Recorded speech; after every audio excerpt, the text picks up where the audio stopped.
Hello, welcome to Clarity Design Tutorials, and I'm just going to talk to you today about Adobe Illustrator cs5.5, and we're going to be looking at clipping masks.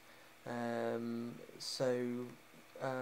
mask basically is a shape or a form that you can use to basically block out or reveal a certain area of a layer that might be hidden otherwise.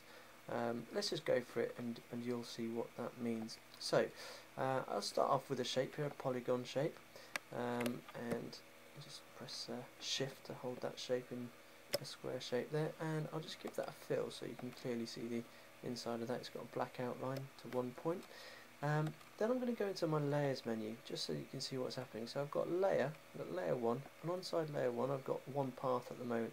I'm going to draw another path. This time I'll draw a different shape so you can clearly see what's happening here, and I'll draw it so it's half overlapping. So there we go. There's a nice oval shape overlapping, and this time I'll just change that colour to a different colour so it's really nice and clear.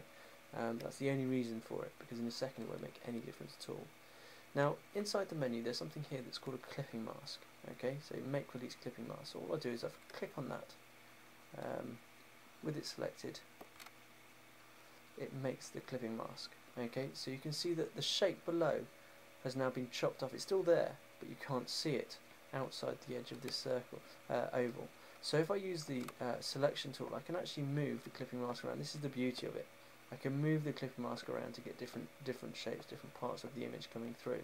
And in the same way, I can move the path underneath around within a clipping mask. Now, if I'm using animation within Illustrator to generate SWF or something similar, this could actually be really useful.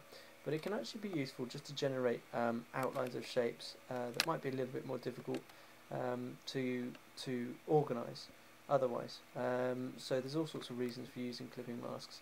The most common use of a clipping mask is to use it with an image or a pattern in the background. You might use it with text, and the text outline would be the clipping mask, and behind it would be a pattern, and that way you'll get a patterned fill. So I just wanted to demonstrate that to you, so I just hopped offline there for a second, grabbed hold of a basic image from my documents, typed the word hello, and then all I do is click on the clipping mask, making sure the hello is selected. You can see there it's above the image there, and I just click on the clipping mask and it becomes filled with the texture. One of the most common uses for a clipping mask, so that's just a great example of how you could use a clipping mask in your own work. Hope you enjoyed this tutorial. It's been Clarity Design, demystifying for you the clipping mask inside Adobe Illustrator. Thank you.